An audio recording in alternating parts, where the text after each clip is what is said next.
ਦੇਸ਼ ਨੂੰ ਆਜ਼ਾਦ ਹੋਇਆਂ ਕਰੀਬ 73 ਸਾਲ ਹੋ ਚੁੱਕੇ ਨੇ ਔਰ ਇਹਨਾਂ 73 ਸਾਲਾਂ ਦੇ ਵਿੱਚ ਜਿਹੜੇ ਵੰਡ ਦੇ ਜਿਹੜੇ ਜ਼ਖਮ ਨੇ ਉਹ ਅੱਲੇ ਹੀ ਨੇ, ਜ਼ਖਮ ਭਰੇ ਨਹੀਂ ਗਏ ਤੇ ਨਾ ਹੀ ਜ਼ਖਮਾਂ 'ਤੇ ਮਲਮ ਲਾਉਣ ਦੀ ਸਰਕਾਰਾਂ ਵੱਲੋਂ ਕੋਸ਼ਿਸ਼ ਕੀਤੀ ਗਈ। ਬਹੁਤ ਸਾਰੇ ਲੋਕ ਨੇ ਜਿਹੜੇ ਕਹਿ ਰਹੇ ਸੀ ਕਿ ਦੇਸ਼ ਆਜ਼ਾਦ ਹੋ ਗਿਆ, ਦੇਸ਼ ਆਜ਼ਾਦ ਕਰ ਦਿੱਤਾ ਗਿਆ, ਪਰ ਬਹੁਤ ਸਾਰੇ ਕੁਝ ਲੋਕ ਨੇ ਜਿਹੜੇ ਅੱਜ ਤੱਕ ਕਹਿ ਰਹੇ ਕਿ ਦੇਸ਼ ਵੰਡਿਆ ਗਿਆ ਸੀ, ਦੇਸ਼ ਦਾ ਬਟਵਾਰਾ ਕੀਤਾ ਗਿਆ ਸੀ। तो कुछ होर भी बहुत सारे लोग ने वो कह रहे कि ना देश आज़ाद होया सी, ना देश वंडिया गया सी, जे वंडिया गया तो वो पंजाब।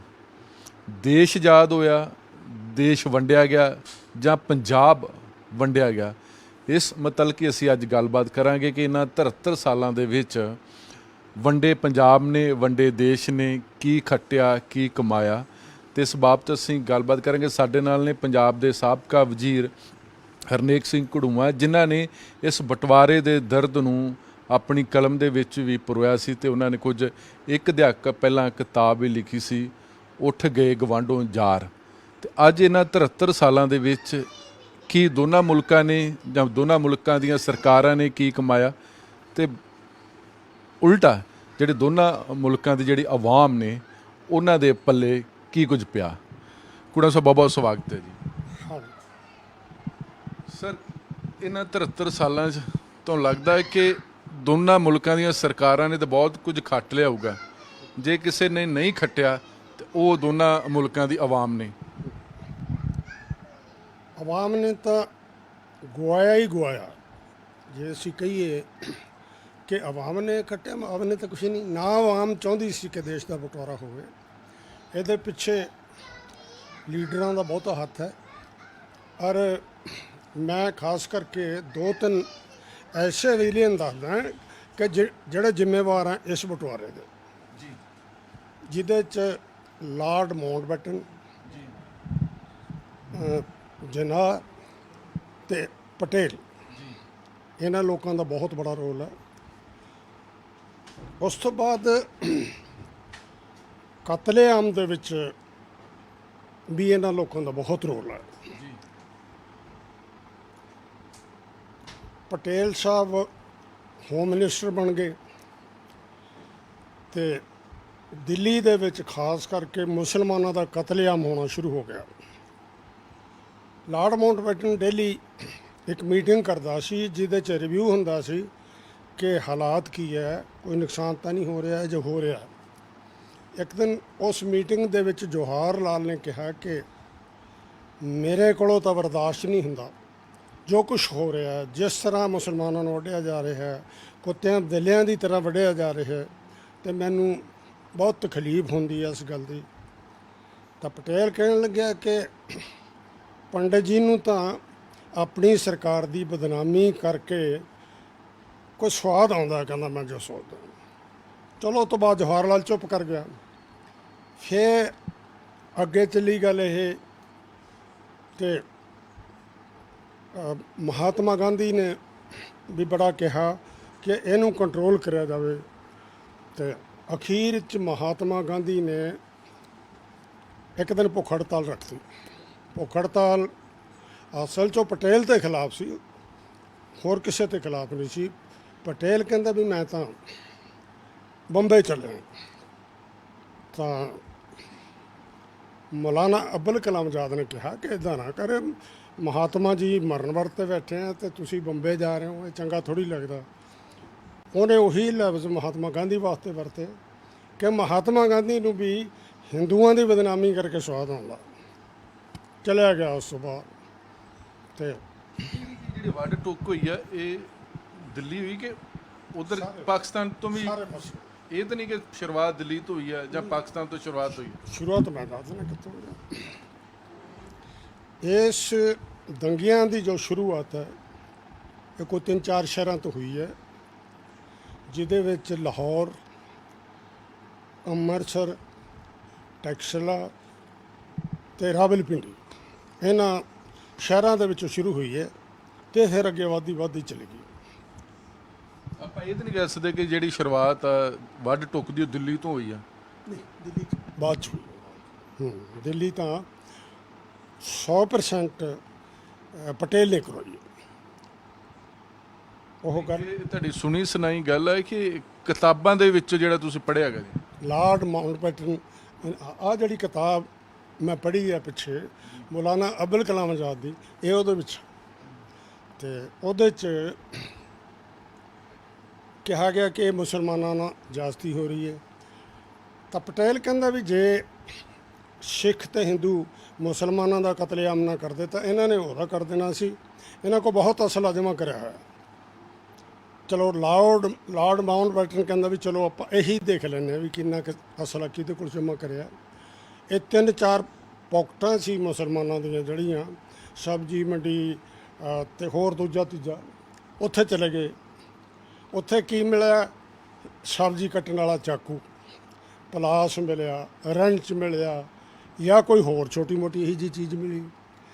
ਫਿਰ ਮਾਊਂਟਬੈਟਨ ਨੇ ਮਜ਼ਾਕ ਦੇ ਵਿੱਚ ਕਿਹਾ ਵੀ ਇਹਨਾਂ ਹਥਿਆਰਾਂ ਦੇ ਨਾਲ ਤਾਂ ਪੂਰੀ ਦਿੱਲੀ ਕਬਜ਼ਾ ਕਰੀ ਜਾ ਸਕਦੀ ਹੈ ਕਹਿੰਦਾ।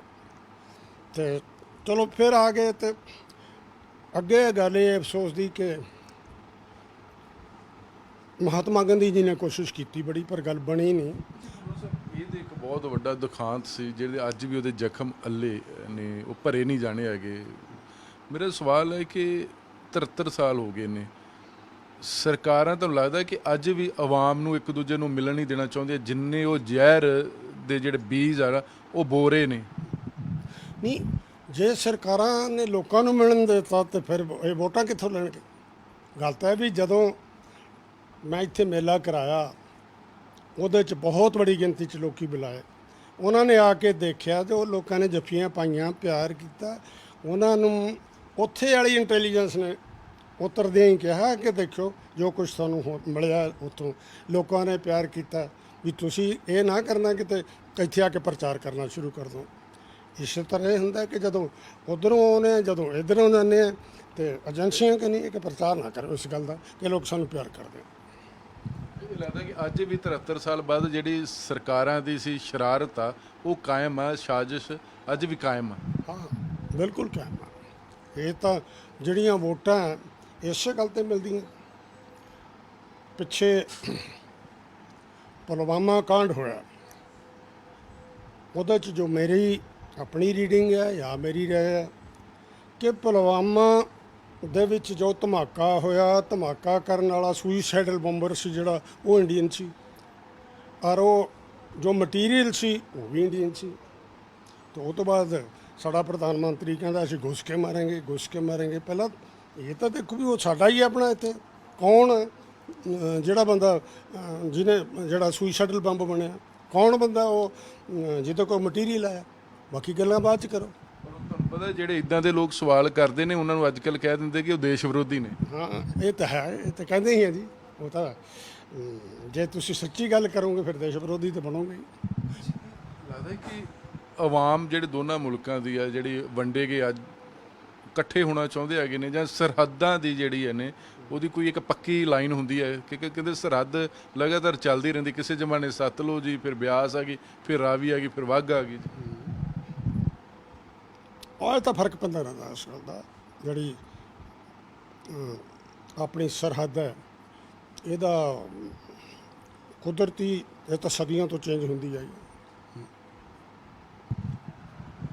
ਇਹ ਜਿਹੜੀ ਦੋਨਾਂ ਮੁਲਕਾਂ ਦੀ ਆਵਾਮ ਆ ਬੜੀ ਕੋਸ਼ਿਸ਼ ਕਰਦੇ ਕਿ ਮੋਮਬੱਤੀਆਂ ਜਗਾਉਂਦੇ ਰਹੇ ਨੇ, ਹਰ ਸਾਲ ਜਗਾਉਂਦੇ ਰਹੇ ਨੇ। ਕੁਲਦੀਪ ਨਈਅਰ ਸਾਹਿਬ ਹੁਣ ਦੁਨੀਆ ਦੇ ਵਿੱਚ ਹੀ ਨਹੀਂ ਰਹੇ, ਤੁਸੀਂ ਵੀ ਉਹਨਾਂ ਦੇ ਵਿੱਚ। ਤੁਹਾਨੂੰ ਲੱਗਦਾ ਕਿ ਇਹ ਜਿਹੜੀਆਂ ਮੋਮਬੱਤੀਆਂ ਜਗਾਉਣ ਦੀ ਜਿਹੜਾ ਉਪਰਾਲੇ ਯਤਨ ਹੋਏ, ਦੋਨਾਂ ਸਰਕਾਰਾਂ ਦੇ ਵਿੱਚ ਕੜੱਤਣ ਘਟੀ ਹੈ ਕਿਤੇ ਨਾ ਕਿਤੇ, ਕਿ ਜਾਂ ਕੜੱਤਣ ਅੱਗੇ ਨਾਲੋਂ ਜ਼ਿਆਦਾ ਵਧੀਆ? ਨਹੀਂ ਜੀ, ਘਟਦੀ ਹੈ ਨਾ। ਜਦੋਂ ਤੁਸੀਂ ਇਹੋ ਜਿਹੇ ਐਕਸ਼ਨ ਕਰਦੇ ਹੋ, ਇਹਦੇ ਨਾਲ ਮੈਂ ਉਹੀ ਤੁਹਾਨੂੰ ਦੁਬਾਰਾ ਮੇਲੇ ਦੀ ਗੱਲ ਦੱਸਦਾ ਵੀ ਉਹ ਲੋਕ ਹੈਰਾਨ ਪਰੇਸ਼ਾਨ ਰਹਿ ਗਏ ਕਿ ਇੰਨਾ ਪਿਆਰ ਕਰਦੇ ਆ ਲੋਕ, ਇੰਨਾ ਪਿਆਰ ਕਰਦੇ ਆ। ਤੇ ਉੱਥੇ ਬੈਠੇ ਹੁਣ ਤਾਂ ਅਗਲੇ ਨੂੰ ਇਹ ਹੈ, ਪਹਿਲੀ ਵਾਰ ਜਿਹੜੇ ਮੇਰੇ ਕੋਲ ਆਏ ਸੀ 3 ਬੰਦੇ ਆਏ ਸੀ, ਉਹ ਪੈਂਟਾਂ ਪਾ ਕੇ ਆਏ। ਉਹ ਕਹਿੰਦੇ ਵੀ ਸਲਵਾਰਾਂ ਨਹੀਂ ਪਾਈਆਂ ਸੀ ਕਿ ਸਾਨੂੰ ਡਰ ਲੱਗਦਾ ਸੀ। ਇੱਧਰ ਆਏ 2-3 ਦਿਨ ਰਹੇ, ਉਹ ਤੋਂ ਬਾਅਦ ਕੱਢ ਕੇ ਉਹ ਫਿਰ ਸਲਵਾਰਾਂ ਪਾ ਲਈਆਂ। ਕਹਿੰਦੇ ਇੱਥੇ ਤਾਂ ਕਮਾਲ ਹੈ, ਇੱਥੇ ਤਾਂ ਕੋਈ ਗੱਲ ਹੀ ਨਹੀਂ ਹੈ ਇੱਦਾਂ ਦੀ। ਪਿਆਰ ਵਾਲੀ ਲੋਕਾਂ ਦੇ ਵਿੱਚ ਪਿਆਰ ਦੀ ਤਾਂ ਕੋਈ ਕਮੀ ਨਹੀਂ ਹੈਗੀ। ਜੇ ਸਾਡੇ ਉੱਧਰ ਜਾਂਦੇ ਨੇ ਉਹ ਵੀ ਹੱਥੀਂ ਛਾਵਾਂ ਕਰਦੇ ਨੇ, ਉੱਧਰ ਲਿਆਉਂਦੇ ਨੇ ਤੇ ਇੱਧਰ ਵੀ ਲੋਕੀ ਸਿਰ ਤੇ ਚੱਕ ਲੈਂਦੇ ਨੇ। ਮਸਲਾ ਤੇ ਸਰਕਾਰਾਂ ਦਾ ਨਾ ਜੀ, ਉਹ ਨਹੀਂ ਚਾਹੁੰਦੀਆਂ ਕਿ ਜਨਤਾ ਦੇ ਵਿੱਚ ਪਿਆਰ ਵਧੇ। ਸਰਕਾਰਾਂ ਤਾਂ ਇਸ ਕਰਕੇ ਨਹੀਂ ਜੀ, ਚਾਹੁੰਦੀਆਂ ਕਿਉਂ ਚਾਹੁੰਦੀਆਂ? ਕਿਉਂਕਿ ਪਿੱਛੇ ਜਿਹੜਾ ਸਰਕਾਰ ਬਣੀ ਹੈ ਕੋਈ ਕੰਮਾਂ ਤੇ ਤਾਂ ਬਣੀ ਨਹੀਂ, ਬਾਲਾਕੋਟ ਤੇ ਬਣੀ ਹੈ। ਬਾਲਾਕੋਟ 'ਚ ਮਿਜ਼ਾਈਲਾਂ ਮਾਰੀਆਂ ਸੀ, ਮਾਰ ਕੇ ਉੱਥੇ ਪਤਾ ਨਹੀਂ ਕੌਣ ਮਰਿਆ ਨਹੀਂ ਮਰਿਆ ਰੱਬ ਜਾਣੇ। ਤੇ ਉਹ ਤੋਂ ਬਾਅਦ ਫਿਰ ਵੋਟਾਂ ਹੀ ਵੋਟਾਂ ਕਿ ਜੀ ਹਾਂ ਬਾਲਾਕੋਟ ਹੋ ਗਿਆ ਬਾਲਾਕੋਟ। ਇੱਦਾਂ ਦੇ ਐਕਸ਼ਨ ਤੇ ਉਹ ਵੀ ਕਰਦੇ ਆ ਨਾ ਜੀ, ਪਾਕਿਸਤਾਨ ਨੇ ਵੀ ਕਰਦੇ ਉਹ ਵੀ ਕਰਦੇ ਆ। ਇਹਦੇ 'ਚ ਉਹ ਵੀ ਪਿੱਛੇ ਨਹੀਂ। ਜੇ ਅਸੀਂ ਕਹੀਏ ਪਾਕਿਸਤਾਨ ਵਾਲੇ ਭਲੇ ਮਾਨਸ ਆ, ਉਹ ਵੀ ਭਲੇ ਮਾਨਸ ਨੇ। ਉਹ ਵੀ ਉਹੀ ਕੁਛ ਕਰਦੇ ਆ ਜਿਹਦੇ ਨਾਲ ਉਹਨਾਂ ਨੂੰ ਵੋਟਾਂ ਮਿਲਦੀਆਂ ਜਾਂ ਉਹਨਾਂ ਦੀ ਪੋਜੀਸ਼ਨ ਮਜ਼ਬੂਤ ਹੁੰਦੀ ਹੈ। ਸਰਕਾਰਾਂ ਹਰ 5 ਸਾਲ ਬਾਅਦ 1973 ਤੋਂ ਲੈ ਕੇ ਤੇ 2020 ਤੱਕ ਇਹ ਖੱਟਦੀਆਂ ਆਈਆਂ ਜੀ।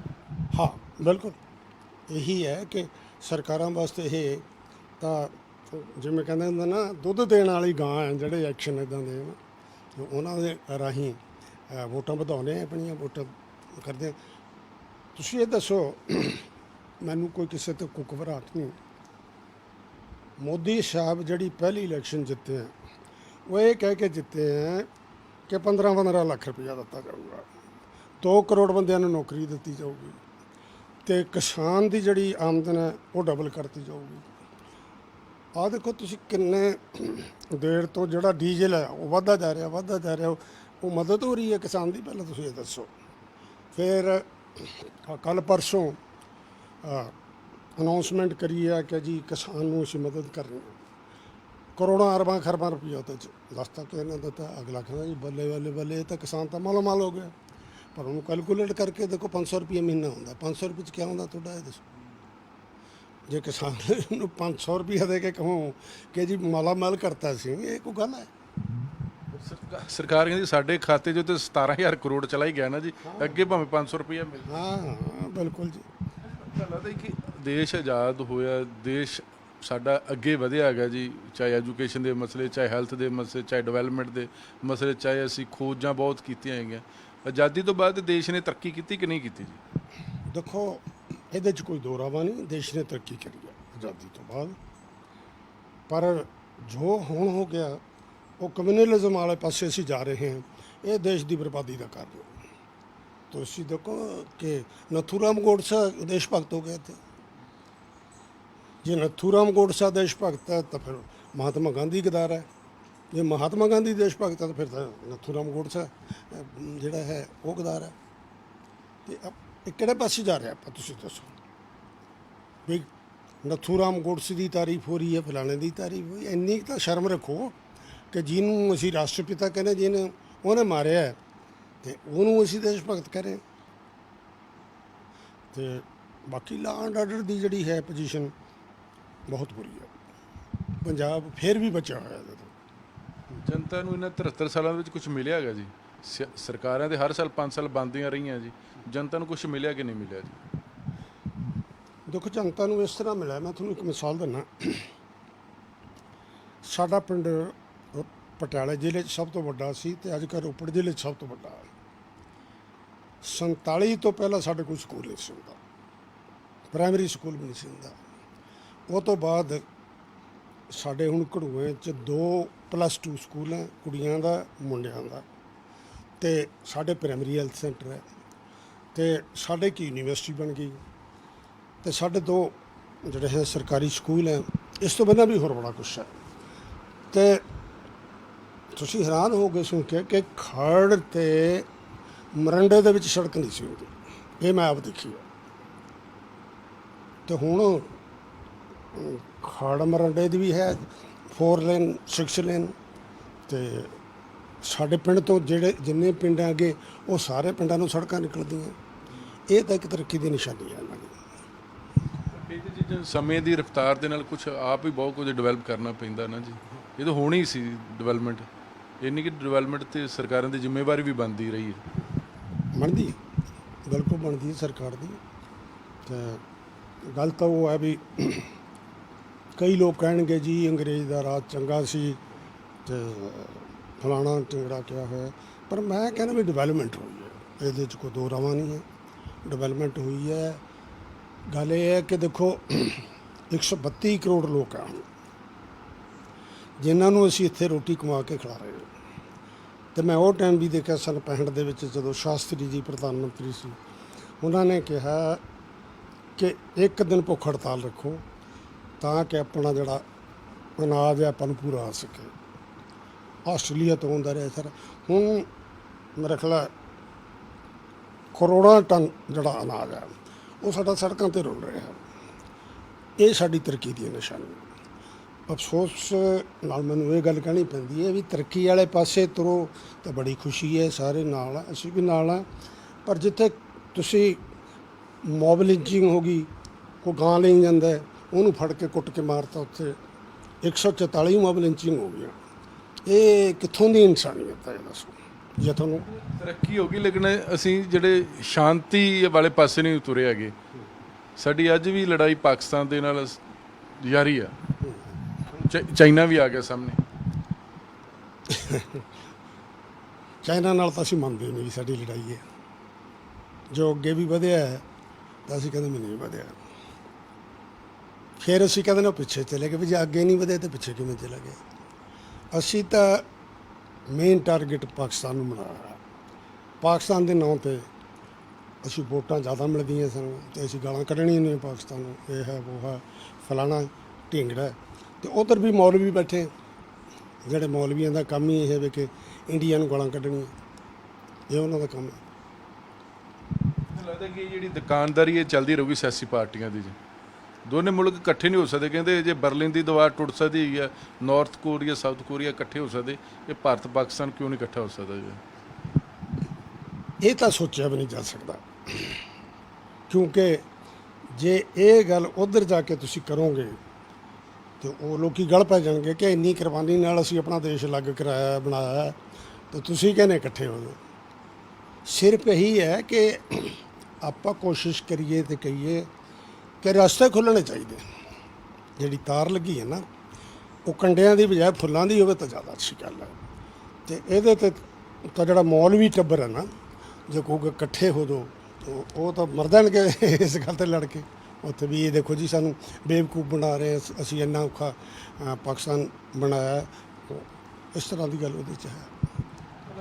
ਬੜੇ ਪੂਰੀ ਦੁਨੀਆ ਨੇ ਕਿਹਾ ਸੀ ਜੇ ਕਰਤਾਰਪੁਰ ਲਾਂਘਾ ਜਦੋਂ ਬਾਬੇ ਨਾਨਕ ਦਾ ਖੁੱਲ੍ਹ ਗਿਆ ਤੇ ਦੋ ਮੁਲਕਾਂ ਦੀ ਵਿੱਚ ਸ਼ਾਂਤੀ ਵਧੇਗੀ ਜੀ। ਤੁਹਾਨੂੰ ਲੱਗਦਾ ਕੋਈ ਇੱਕ ਪੀਸ ਦਾ ਉਹ ਮੁਕੱਦਸ ਸਥਾਨ ਹੋ ਸਕਦਾ ਜਿਸ ਸਾਨੂੰ ਲੱਗਦਾ ਕਿ ਹਾਂ ਦੋਨਾਂ ਮੁਲਕਾਂ ਦੇ ਵਿੱਚ ਇਕੱਠੇ ਨਾ ਹੋਣ ਲੇਕਿਨ ਜਿਹੜੀ ਆ ਬਾਰਡਰਾਂ ਦੇ ਦੋਵਾਂ, ਚਾਹੇ ਉੱਧਰਲੀ ਮਾਂ ਚਾਹੇ ਇੱਧਰਲੀ ਮਾਂ, ਜਿਨ੍ਹਾਂ ਦੇ ਪੁੱਤ ਸ਼ਹੀਦ ਹੋ ਰਹੇ ਨੇ ਉਹ ਹੁਣੋਂ ਬੰਦ ਹੋ ਜਾਣਗੇ ਜੀ? ਨਹੀਂ, ਉਹ ਤਾਂ ਦੇਖੋ ਗੱਲ ਹੈ ਵੀ ਇਹਦੇ ਨਾਲ ਕੁਛ ਨਾ ਕੁਛ ਤਾਂ ਆਪਣੀ ਨੇੜਤਾ ਬਣਦੀ ਆ। ਇਹ ਕੋਈ ਦੋ ਰਾਵਾਂ ਨਹੀਂ ਇਹਦੇ 'ਚ, ਉੱਥੇ ਜਾਣ ਨਾਲ ਅਤੇ ਆਉਣ ਨਾਲ। ਅਤੇ ਅਗਲੀ ਗੱਲ ਇਹ ਹੈ ਕਿ ਸਾਨੂੰ ਪੀਪਲ ਟੂ ਪੀਪਲ ਕੰਟੈਕਟ ਵਧਾਉਣਾ ਚਾਹੀਦਾ।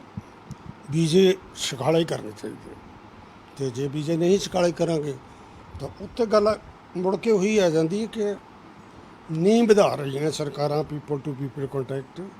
ਇਸ ਕਰਕੇ ਨਹੀਂ ਵਧਾ ਰਹੀਆਂ ਕਿ ਜੇ ਲੋਕ ਆਉਣੇ ਜਾਣੇ ਸ਼ੁਰੂ ਹੋ ਗਏ, ਲੋਕ ਮਿਲਣੇ ਸ਼ੁਰੂ ਹੋ ਗਏ, ਉਹ ਤਾਂ ਫਿਰ ਸਾਰੀਆਂ ਗੱਲਾਂ ਖੁੱਲ੍ਹ ਜਾਣਗੀਆਂ।